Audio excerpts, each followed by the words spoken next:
Baik, selamat pagi. Perkenalkan, saya Kak Dewi Pratnyawati dengan NIM 2002612055. Saya merupakan dokter muda di Departemen Anestesiologi dan Terapi Intensif FK Unut, RSUP Sanglah periode 4 Oktober 2021 sampai 14 November 2021. Pada kesempatan kali ini, saya akan menjelaskan terkait dengan critical medicine, terutama terkait dengan konsep dasar ICU, yaitu atau Intensive Care Unit. Per definisi, ICU atau Intensive Care Unit atau dalam bahasa Indonesia disebut sebagai instalasi rawat intensif adalah suatu bagian dari rumah sakit yang mandiri dengan staf khusus dan perlengkapan khusus yang ditujukan untuk observasi, perawatan, dan terapi pasien yang menderita penyakit, cedera, atau penyulit yang mengancam nyawa atau potensial mengancam nyawa dengan prognosis yang dubiah. ICU ini juga memiliki beberapa landasan hukum dapat dilihat pada layar. Kemudian untuk alur masuknya pasien ke ICU, tentu saja pasien dan atau keluarga harus mendapatkan penjelasan terlebih dahulu terkait dengan pertimbangan dilakukannya perawatan di ICU. Kemudian pasien dan keluarga dapat menandatangani persetujuan yang dibuktikan dengan tanda tangan pada inform consent, sehingga setelah itu baru pasien dapat masuk dan melakukan perawatan di intensive care unit. Ada beberapa tipe ICU. Dapat dilihat bahwasannya ada general ICU, cardiac ICU, respiratory ICU, medical ICU, surgical ICU, brain ICU, burn ICU, renal ICU, dan juga NICU PICU. Itu untuk neonatus dan juga pediatri. Kemudian untuk standar minimum pelayanan ICU, yaitu tentu saja di ICU harus ada staf dan juga peralatan khusus yang mungkin nanti dapat menunjang dilakukannya resusitasi jantung paru jika ada suatu keadaan gawat darurat. Kemudian pengolahan jalan nafas termasuk intubasi trakeal dan penggunaan dari ventilator. Jadi di sini terkait dengan oksigenasi dan juga ventilasi dari pasien, di sini dipantau ketat menggunakan ventilator. Kemudian terapi oksigen, kemudian pemantauan ketat juga terkait dengan EKG, kemudian pemasangan alat pacu jantung jika diperlukan dalam keadaan gawat darurat, kemudian pemberian nutrisi enteral dan juga parenteral, di mana untuk beberapa pasien yang mungkin masih menggunakan endotracheal tube, jadi dia bisa dilakukan pemberian nutrisi enteral melalui NGT atau nasogastric tube. Kemudian yang melewat parenteral itu bisa menggunakan IV line. Kemudian pemeriksaan laboratorium khusus dengan cepat dan juga menyeluruh, biasanya setiap hari selalu diperiksa terkait dengan analisis gas darah, yang mana kita bisa melihat bagaimana pH darah dari pasien, kemudian bagaimana kadar-kadar dari O2 yang masuk dalam tubuh pasien. Kemudian pemakaian pompa infus atau semprit untuk terapi secara titrasi, kemudian kemampuan melakukan teknis khusus sesuai dengan keadaan pasien dan memberikan bantuan fungsi vital dengan alat-alat portable selama transportasi pasien gawat darurat. Terkait dengan klasifikasi pelayanan ICU, di sini pelayanan ICU dibagi menjadi primer, sekunder, dan juga tersier. Jadi untuk pelayanan yang primer itu mampu melakukan resusitasi dan memberikan ventilasi bantu kurang dari 24 jam, serta mampu melakukan pemantauan jantung. Sedangkan untuk yang sekunder, mampu memberikan ventilasi bantu lebih lama, kemudian melakukan bantuan hidup lain, tetapi tidak terlalu kompleks. Sedangkan yang tertinggi yaitu pelayanan ICU yang tersier, mampu melaksanakan semua aspek perawatan atau terapi intensif. Ini untuk beberapa perbedaan, beberapa perbedaan terkait dengan pelayanan yang primer, sekunder, dan juga tersier. Di sini untuk resusitasi jantung paru, keduanya memiliki, kemudian pengolahan jalan nafas, termasuk intubasi trakeal dan ventilasi mekanik juga ketiganya memiliki, kemudian terapi oksigen juga. Kemudian untuk yang primer ini, untuk pemasangan kateter itu hanya kateter vena sentral saja, sedangkan untuk yang sekunder bisa pemasangan kateter melewat arteri line. Kemudian untuk tersier dia bisa pemasangan kateter vena sentral maupun arteri, kemudian ada swan guns dan juga ICP monitor. Kemudian untuk pemantauan EKG, pulse oximetry dan juga non-invasive blood pressure itu untuk primer, sekunder juga bisa, begitu juga tersier. Namun untuk yang sekunder di sini ada tambahan invasive blood pressure dapat dipantau. Kemudian untuk yang tersier itu lebih lengkap lagi. Kemudian pelaksanaan terapi secara titrasi itu ketiganya bisa dan juga pemberian nutrisi enteral dan juga parenteral, baik itu primer, sekunder, dan juga tersier, itu bisa.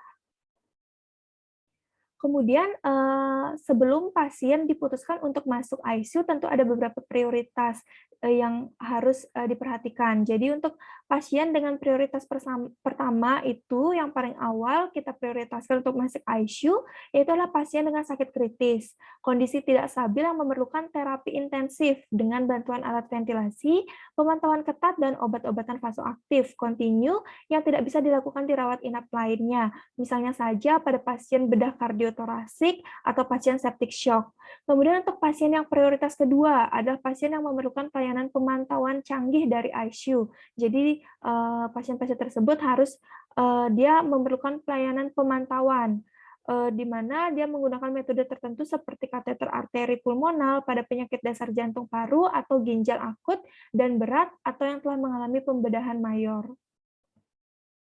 Kemudian untuk pasien dengan prioritas ketiga, di mana pasien jenis ini memiliki sakit kritis dan tidak stabil, di mana status kesehatan sebelumnya, penyakit yang mendasari atau penyakit akutnya, baik masing-masing atau kombinasinya, sangat mengurangi kemungkinan kesembuhan dan atau mendapat manfaat dari terapi ICU.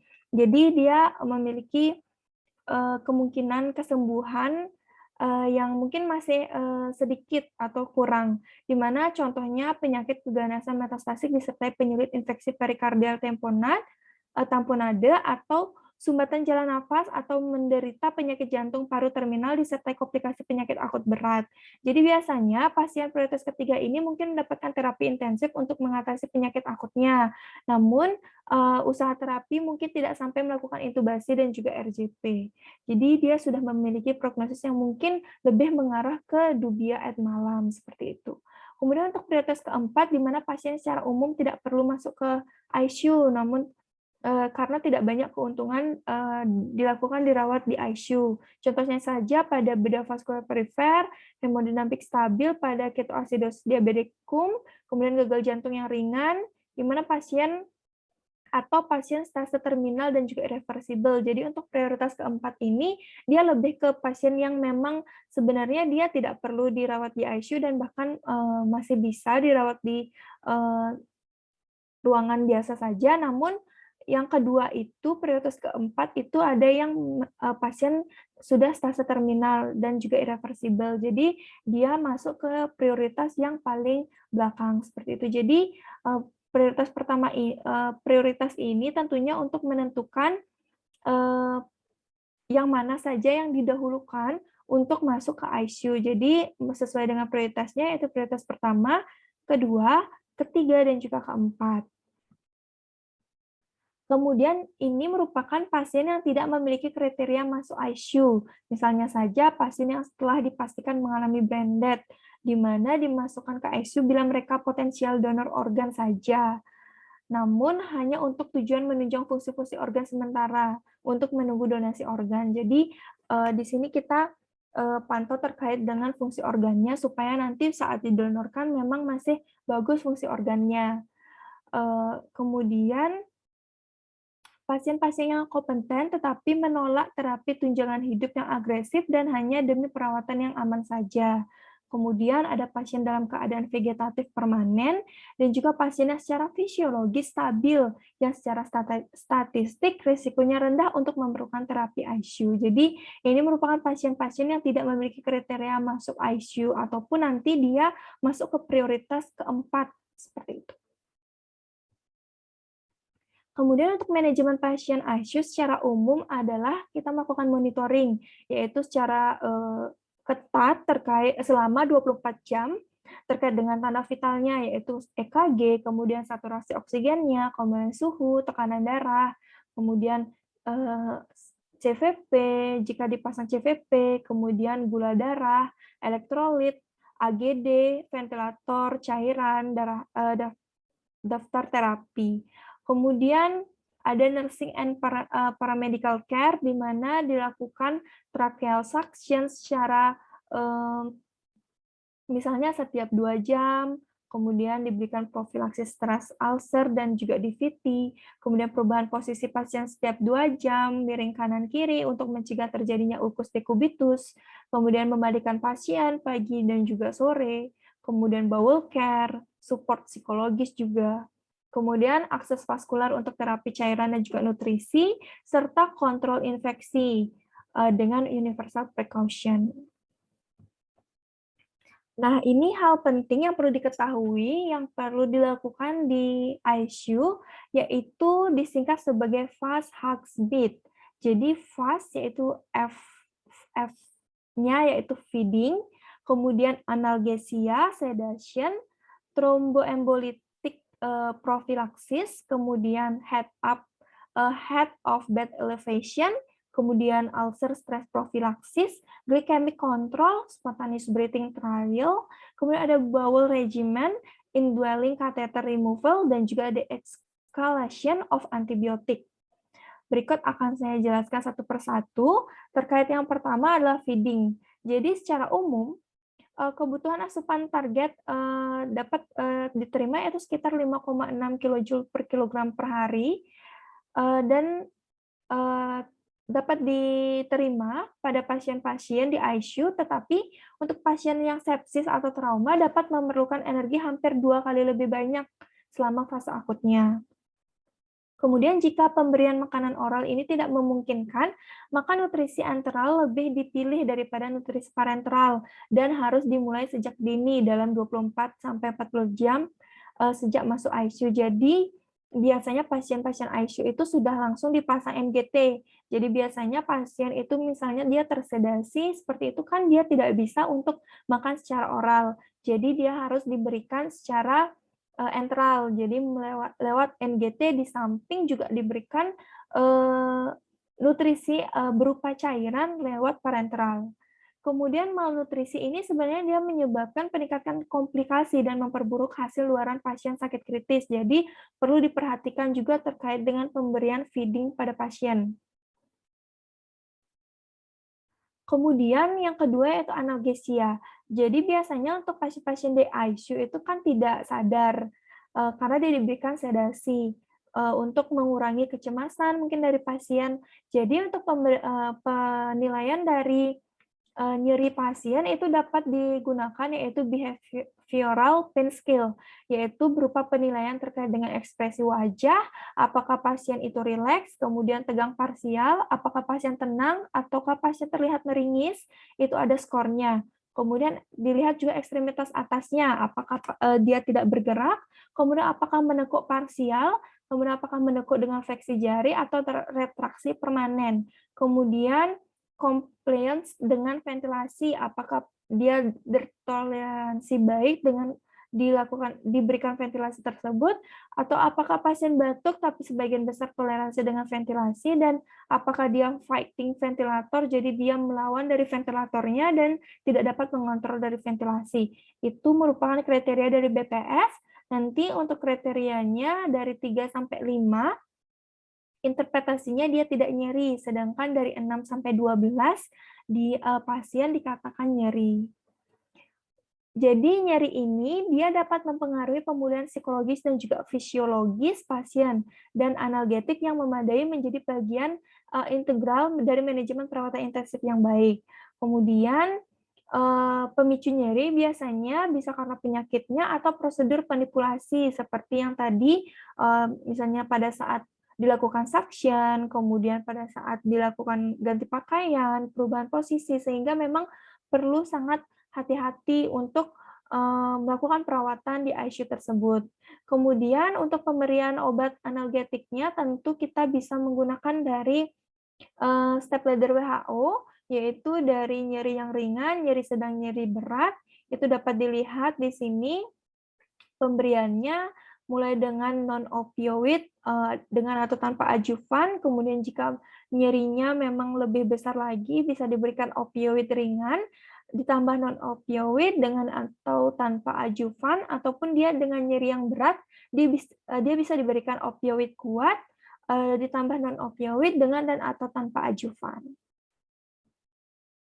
Kemudian terkait sedasi. Jadi sedasi ini penting diberikan untuk mengurangi kecemasan pasien, baik karena tindakan invasif, monitoring dan pengobatan, kemudian mengurangi kebutuhan oksigen dengan mengurangi aktivitas pasien, dan menimbulkan efek amnesia terhadap perawatan di ICU.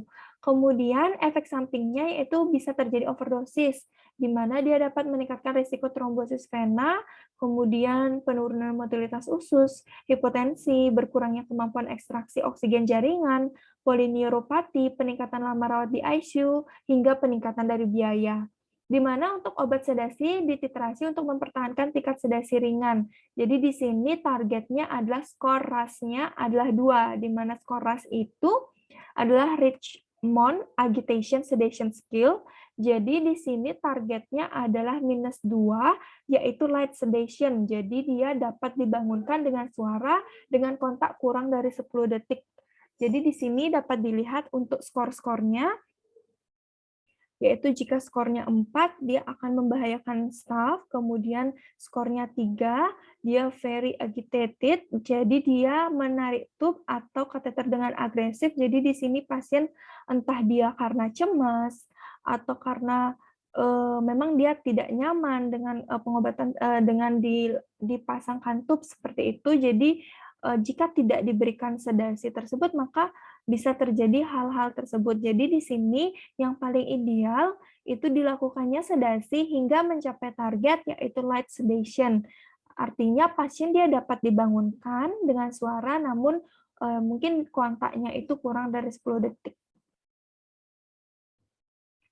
Kemudian yang tidak kalah penting adalah pemberian dari tromboembolitik profilaksis. Jadi di sini pasien di ICU itu tentu kan melakukan imobilisasi yang lama. Jadi perlu dilakukan atau pemberian tromboembolitik profilaksis untuk mencegah terjadinya tromboemboli tersebut. Di mana profilaksis tromboemboli ini sebenarnya dia belum banyak digunakan, namun tingkat mortalitas dan morbiditas terkait dengan tromboemboli vena cukup besar dan dapat dikurangi dengan profilaksis. Sehingga perlu dipertimbangkan mulai untuk dilakukan atau diberikan dari tromboembolitik profilaksis tersebut. Kemudian di sini seperti yang kita ketahui untuk terjadinya DVT itu, DVT trombosis itu bisa karena trias Virchow ini, yaitu ada hiperkoagulabilitas, kemudian disfungsi endotel, dan juga stasis vena. Kemudian untuk pasien dengan medical ill dengan penyakit kritis ini, tentu harus pertama kita lakukan penilaian risiko juga terkait dengan tromboemboli vena tersebut. Apakah dia risiko tinggi atau risiko rendah? Jika risiko rendah itu tidak perlu dilakukan profilaksis. Namun jika risiko tinggi perlu dilakukan penilaian ulang lagi terkait dengan risiko perdarahan. Karena tentu profilaksis ini dapat dia kan sifatnya untuk memecah dari supaya tidak terjadi trombosis atau yang nantinya dapat menjadi emboli, itu kan nanti dipecah, artinya dia semakin encer mungkin darahnya, sehingga nanti dia bisa terjadi suatu perdarahan. Jadi sebelum diberikan dari profilaksis ini tentu juga harus dinilai terkait dengan risiko perdarahannya. Jika risiko tinggi, dia bisa diberikan profilaksis mekanik, sedangkan untuk risiko rendah bisa diberikan antikoagulasi.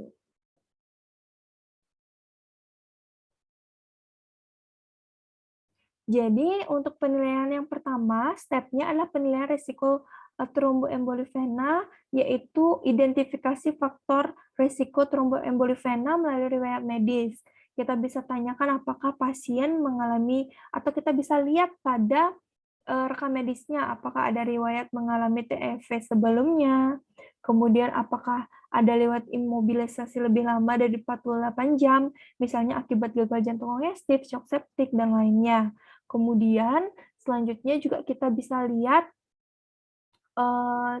faktor risiko itu menggunakan skor modifikasi dari PA2, yaitu kita lihat di sini apakah penyakitnya kritis, kemudian apakah ada inflammatory bowel disease, dilihat juga untuk nilai-nilainya.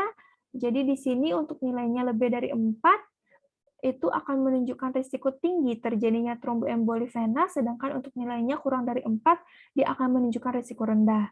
Nah, setelah dilakukan identifikasi terkait dengan riwayat medis dan juga riwayat pasien saat itu melalui skor modifikasi PA2 ini, selanjutnya dilakukan nilai risiko perdarahan seperti dengan algoritma yang tadi sudah saya sebutkan.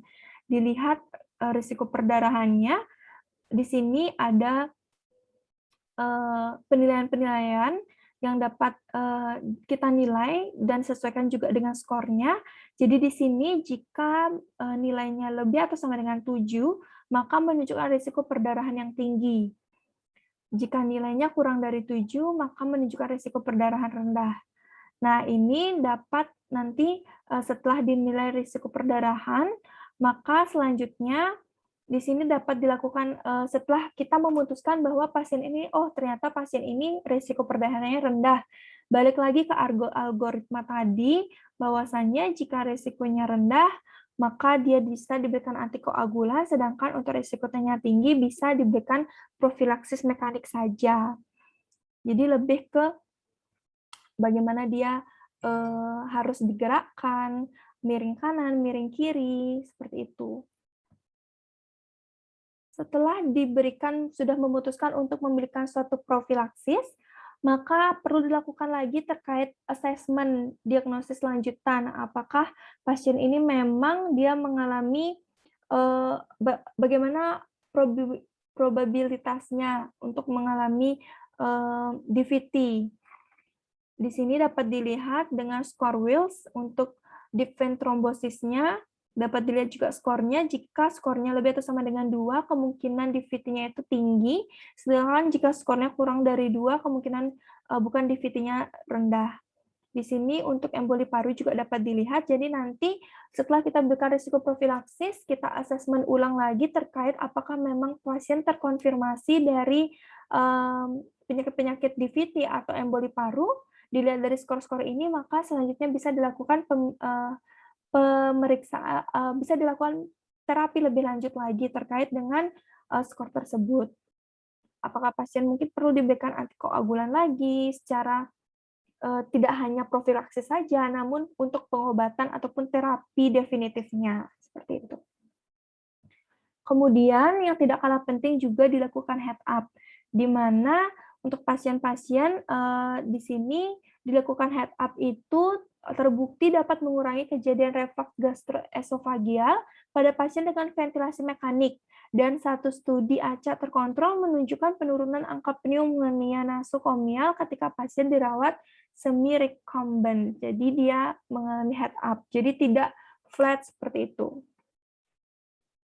Kemudian selanjutnya selain head up, di sini juga penting diberikan also stress prevention.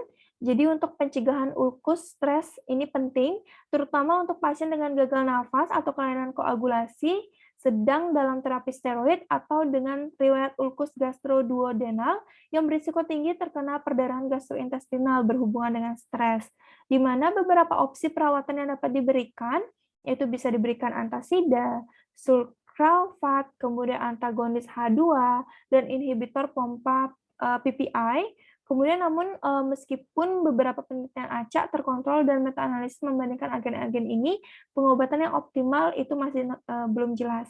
Nah, walaupun masih belum jelas seperti itu, namun penting diberikan untuk pencegahan dari ulcer stres. Apalagi kan pasien mungkin yang dirawat di ICU itu perlu dimasukkan terus untuk analgetiknya, yang mungkin untuk NSAID seperti itu dia dapat berefek juga terkait dengan masalah pada gastrointestinal, terutama pada gasternya, seperti itu. Selanjutnya juga terkait dengan glucose control di sini, kadar gula ini yang ketat dengan 80-110 mg per desiliter dalam penelitian oleh Van den Berg et al. Mungkin sulit untuk dipatuhi dalam perawatan pasien rutin, tetapi banyak unit sekarang bertujuan untuk menjaga kadar gula darah di bawah sekitar 150 mg per desiliter. Jadi, untuk pasien-pasien yang stres itu dia dapat meningkatkan dari gula darahnya, sehingga perlu dilakukan glycemic control untuk tidak memperparah dari keadaan pasien. Jadi di sini targetnya yaitu di bawah sekitar 150 mg per desiliter. Itu terkait dengan fast hug approach-nya, yaitu feeding, analgesia, sedation, kemudian diberikan head up, kemudian thromboembolitic prevention, kemudian head up, kemudian stress ulcer prophylaxis, kemudian juga glucose control. Selain itu juga ada terkait dengan spontaneous breathing trial-nya. Jadi untuk pasien-pasien yang mungkin sudah lama dirawat di ICU dan mengalami perbaikan terkait dengan ventilasinya, kita mencoba untuk mengajarkan pasien terkait dengan spontaneous breathing trial-nya. Jadi pertama tentu dilakukan spontaneous awakening trial terlebih dahulu, pasien diturunkan terkait dengan pemberian sedasinya, kemudian jika dia bisa bangun secara spontan, kemudian kita coba untuk memberikan spontaneous breathing trial. Jadi dari ventilator itu nanti diatur untuk pasien untuk dia bernafas sendiri, jadi tidak bernafas melalui ventilatornya. Kemudian jika dia bisa bernafas sendiri, kemudian kita bisa memberikan dan pasien bisa untuk spontaneous breathing trial, itu bisa kita pertimbangkan untuk ekstubasi dari pasien. Jadi pasien tidak lagi menggunakan endotracheal tube seperti itu. Jadi penting juga kita agar pasien tidak lama melakukan ventilator, karena seperti yang kita ketahui jika pasien terlalu lama melakukan atau menggunakan ventilator, tentu ada bahaya-bahaya yang mungkin seperti nanti takutnya pasien terjadi pneumonia karena ventilator atau ventilator associated pneumonia.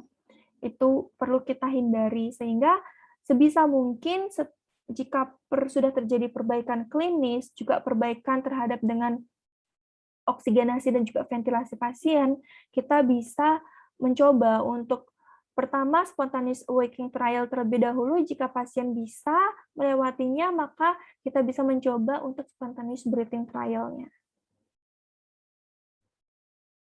Kemudian terkait bowel movement, di mana di sini gangguan mobilitas gastrointestinal termasuk ileus, konstipasi, dan diare sering terjadi pada pasien sakit kritis dan dapat memberikan beban tambahan, sehingga kita perlu memperhatikan juga terkait dengan kondisi-kondisi pasien seperti ini dan memberikan terapi sesuai dengan kondisi pasien. Kemudian dilakukan indwelling catheter. Jadi tentu selain di sini yang paling penting yaitu kita dapat memantau terkait dengan cairan keluar pasien melalui urin.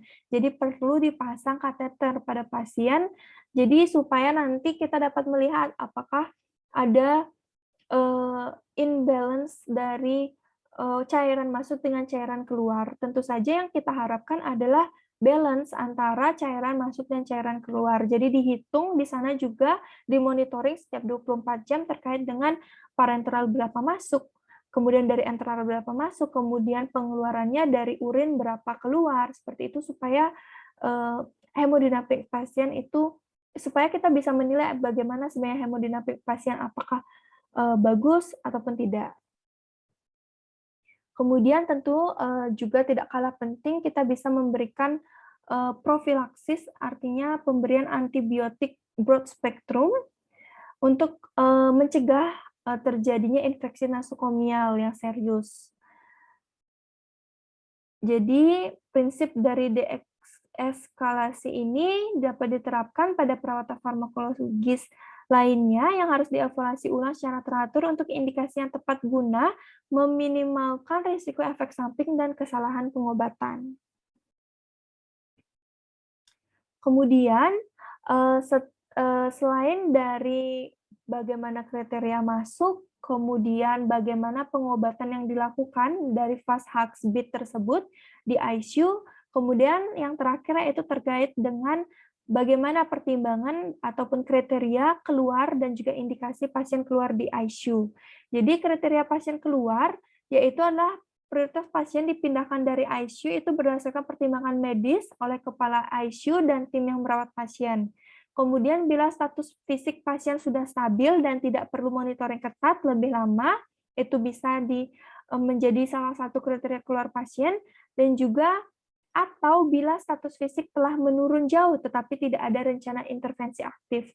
Jadi untuk pasien-pasien yang sudah stadium terminal, sebenarnya sudah tidak ada manfaatnya di ICU, itu bisa masuk ke kriteria keluar karena bagaimanapun tidak ada lagi pengobatan agresif yang bisa diberikan karena pasien sudah di stadium terminal. Ini untuk prioritasnya, yaitu untuk prioritas pertama, yaitu adalah pasien dipindahkan bila tidak lagi membutuhkan perawatan intensif atau jika terapi mengalami kegagalan dengan prognosis jangka pendek yang buruk. Sedikit kemungkinan bila perawatan intensif itu diteruskan. Contohnya, misalnya pada pasien dengan 3 atau lebih gagal sistem organ yang tidak berespon terhadap pengolahan agresif. Itu biasanya sudah indikasi keluar, karena memang sudah tidak ada manfaatnya untuk pasien di ICU seperti itu. Kemudian untuk prioritas kedua adalah pasien dipindahkan apabila hasil pemantauan intensif tidak dibutuhkan dan pemantauan intensif selanjutnya tidak diperlukan lagi. Artinya mungkin pasien sudah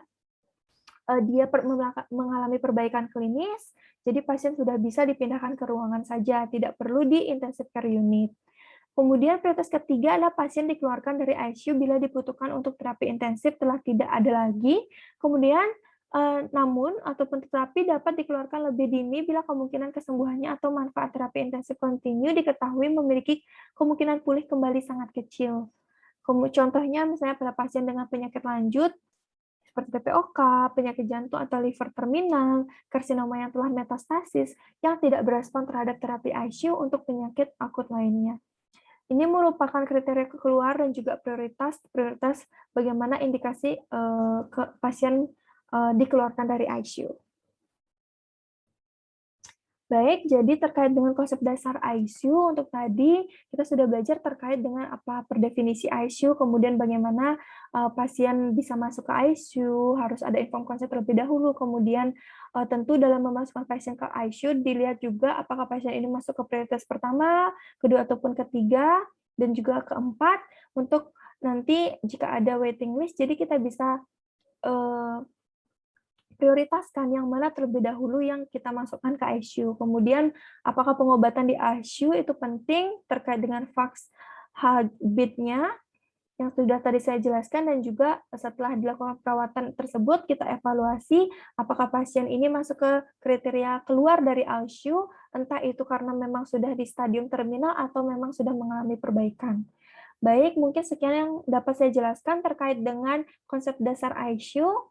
Terima kasih banyak atas atensinya. Mohon maaf jika ada salah-salah kata, dan semoga bermanfaat.